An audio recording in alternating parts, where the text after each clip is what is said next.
Okay, hey everyone, welcome back to the show. Today I've got a fantastic guest. Today I've got Laurence Edwards.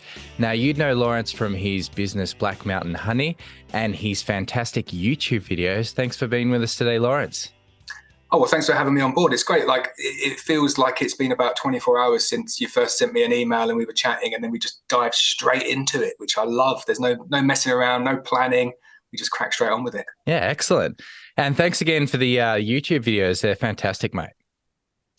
Oh, no problem. I love doing the videos. It started off kind of as I remember coming into my wife and saying, I'm going to start a YouTube channel. And she just looked at me and said, why?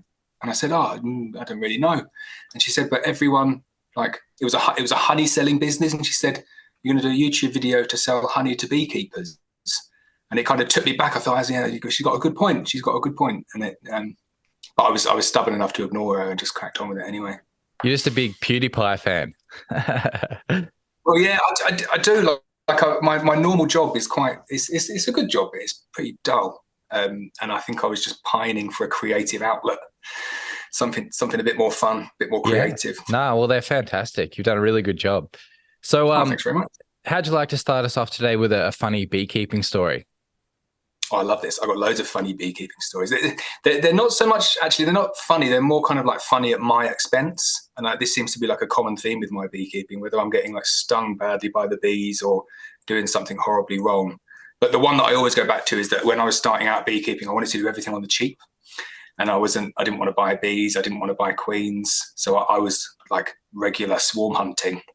And I was going around swarm hunting, and I just didn't really know what I was doing. But you want to just get more bees equals more fun. So I remember going to this one place trying to get this big, huge swarm, and I turned up with kind of very little gear other than just like a cardboard box, and I was still like quite a bit of bravado. Didn't think I needed the bee suit, and I went to collect this huge swarm on this lady's tree, and was all casual and thought I was really big boots, and went and knocked it into this box, and everything was going to plan, and like pretty much every single bee dropped down into this cardboard box, and I just closed it up, didn't tape it up because you didn't need to tape it up, and I just casually walked back to the car and just tripped over this big log, and the bees just went all over me, and they were knocking up. I just never forget, like, the look on the lady's face was just like, you just haven't got a clue what you're doing, have you? And I just had to kind of shuffle back to the car, try and clean up the mess and go home and have some treats and many things. Not good. Oh, yeah, that's funny. Yeah, it's funny. You have a bit of an audience when that happens. Yeah. I think I had about 5 people there waiting for me on my first ever swarm catch. So I thought, oh, here we go. Yeah. I've had another one that was not similar, but swarm catching as well, where you turn up to a swarm and then it's like proper beekeeper wars. And there's other people there fighting for them, and they say, "Well, I've had a phone call to come and collect this." And I say, "Well, I had a phone call as well." And they said, "Yeah, but someone's called me to collect this swarm. Like, I'm collecting it." And I said, "I'm halfway through the collection." Okay. People territorial over the swarms. Yeah. Oh, that's funny. I've never had that one, but that's really interesting. All right, now, Laurence, you sell a lot of Buckfast queens. Do you want to tell us about the Buckfast bee, why you're a fan of it, and why you sell it? So I wasn't always, not necessarily not a fan of Buckfast, but I didn't used to keep Buckfast. So in the UK, we have a lot of fans of native bees. So in the UK, we have Apis mellifera mellifera, or as close as possible to that as you can get. And there's a huge argument for trying to keep and promote that native, or as close to native bee as you can get. And for the first few years, that's what I did. I kept local bees and local mongrels. And I was always attracted by Buckfast and kind of saw other people using it, but was always told by everyone, no, it's wrong, it's bad, don't use Buckfast, because they're going to interbreed with the native bee, and the next generations are going to be aggressive and horrible. You want dark bees, you want native bees, that's what you should stick to. So I did, for a good few years, stuck to that, but I was never happy with them. Like, we would, if you were lucky, you'd get some honey. And if you weren't lucky, you would get no honey.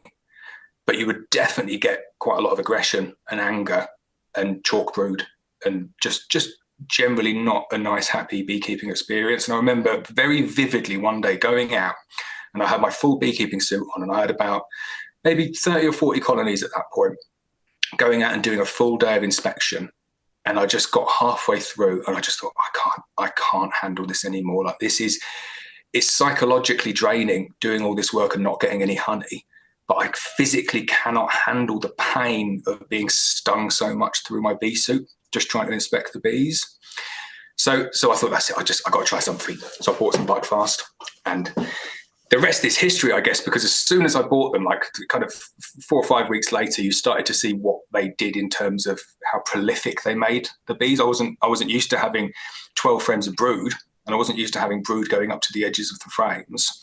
But then as soon as they emerged, and it was really easy to see because you've got really dark bees versus really orange bees, you just noticed the temperament transition very quickly. And I just didn't have angry bees. Within about 8 to 12 weeks, they were just calm, and you could open them up and they were calm on the frame. So for me, I was sold on that. The temperament was the seller for me, because I kind of thought, you know what, I'm not really making much honey anyway, because the bees are not really doing it for me, but at least I'm not getting stung.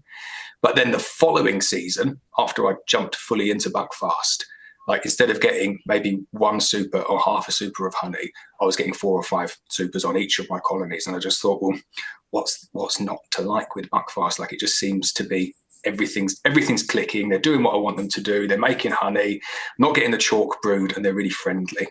There just doesn't seem to be any downsides.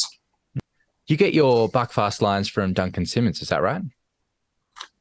So I always believe in like trying lots of different things and not judging things until you've tried them yourself. And I think that stands true with the Buckfast as well. So I do use Duncan's lines.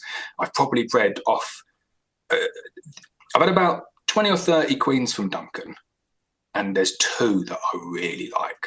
And like, I like all of them. Duncan is a brilliant Buckfast breeder, but there's 2 that I really like. And of those 2, I've probably grafted like 1,200, 1,300 queens from them. And they're the breeder queens we've been using for the last 2 or 3 years for our nucleus colonies that we send out to people, specifically for that trait of calmness. So that's for us what we prioritize above everything else. We don't say, okay, well, got a colony there that's occasionally get a little bit grumpy, but they're doing twice as much honey. Our market is people who are starting beekeeping, people who have got like 1 or 2 years beekeeping, and we just want to make it as pleasurable for them as possible. And for them, if they're comparing 4 supers of honey versus 5 supers of honey, they're genuinely not going to know the difference, because it's too much honey than you know what to do with. But yeah, Duncan's queens are really, really good. And it's so good to have someone kind of actually within the UK who is breeding pure Buckfast, because since Brexit, it's been very difficult to import them in. So having Duncan's really, really good. Now, I had Duncan on the show last year, and he told me the story of how he started breeding Buckfast. He actually got a gift of 6 Buckfast queens straight from brother Adam, which was really, really cool. And nice. A great story. Yeah. So tell us what's the best part about having a UK mated Buckfast? Because you do UK mated and some European stuff. We do, yeah. So I get, that's probably the number 1 question that I get asked, which is like, what's the difference between your UK mated queens, your UK mated Buckfast queens, and your like imported F1 Buckfast queens? Which one should I buy? And my answer to everyone is always, I just go with the cheaper ones, because in terms of quality, there's really not much difference. Like, they're both very good. For me personally, though, I much prefer to sell someone the UK queens, and queen mating in the UK is not as good as it is in other parts of the world, where you just have a really nice long season. We don't get that much sun. But what I love is I love seeing my queens in other people's colonies, and I kind of think that's my work that's gone into that. Like, we're not breeders. We don't do the science behind the breeding. Like, we're very much queen rearers. So we let people like Duncan and other people in the field, the experts, do what they need to do to give us kind of perfectly pure Buckfast queens and good mothers for the queens that we're rearing.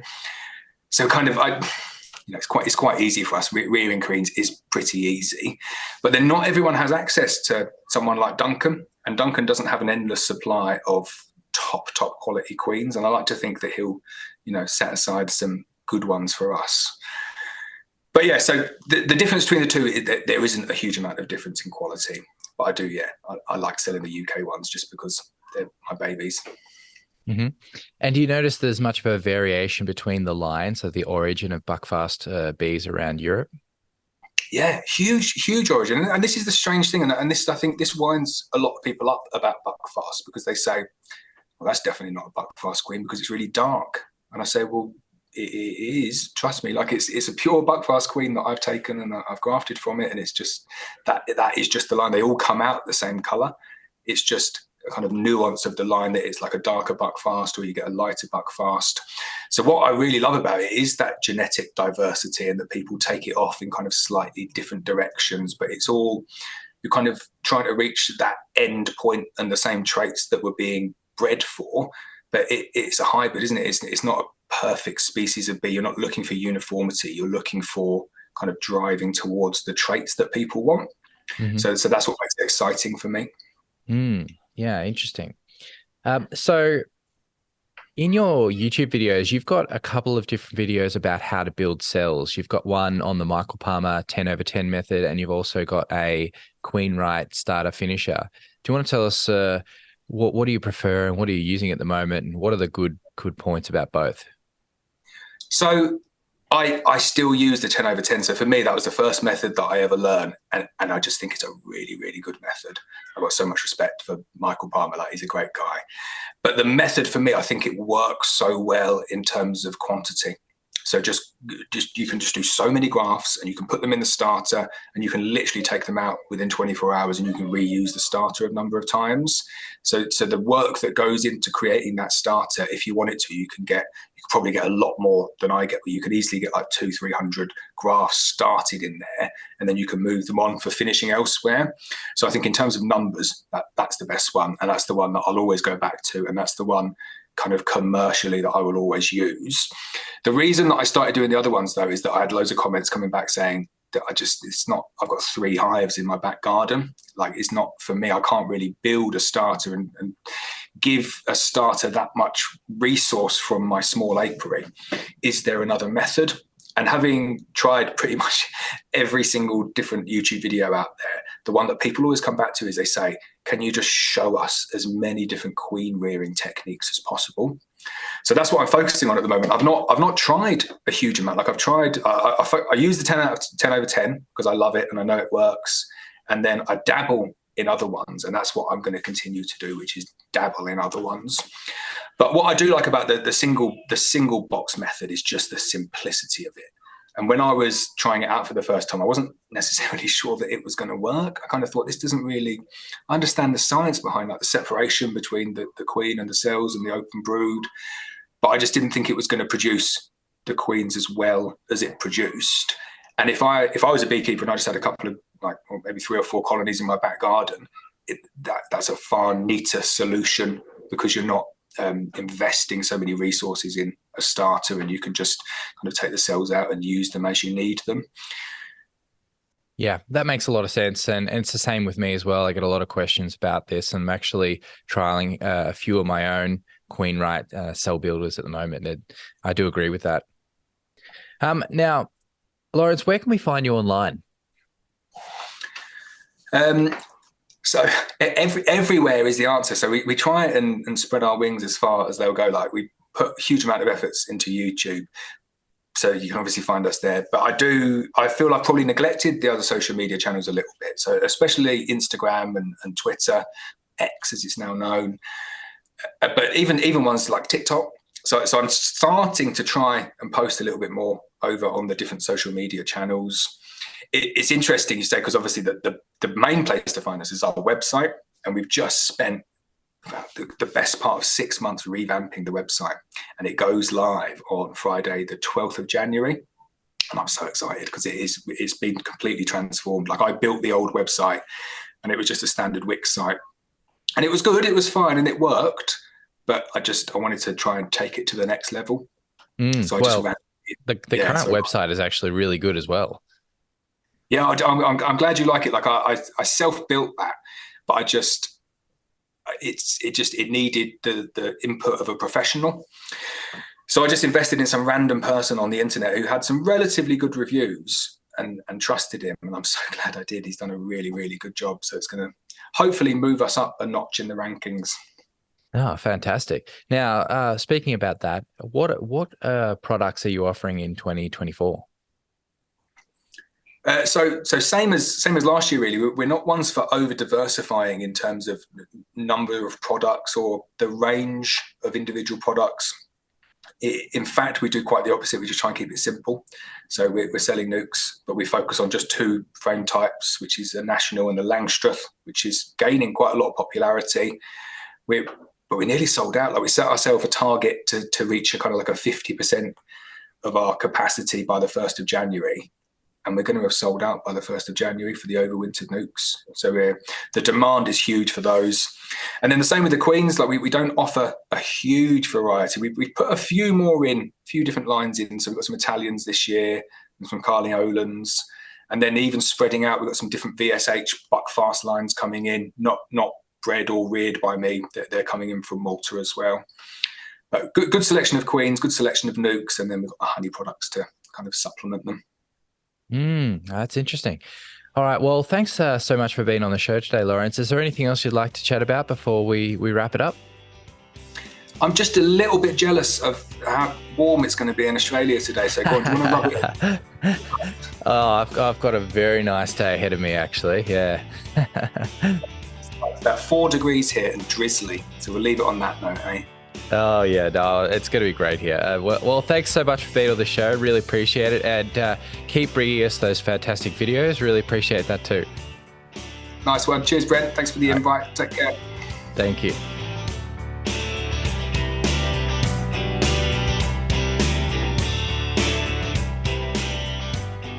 Okay, well, how good was that, having a chat with Laurence? He is a great guy, and if you haven't seen his YouTube videos, they're really, really good. I highly recommend it. I'll link that channel in the show notes below. If you're in the UK and you're looking for an overwintered nuc or some queens, he's got the UK mated Buckfast queens, he's got the European Buckfast queens, he's going to have some Italians coming in this year, so that's all on the website, which I'll link below.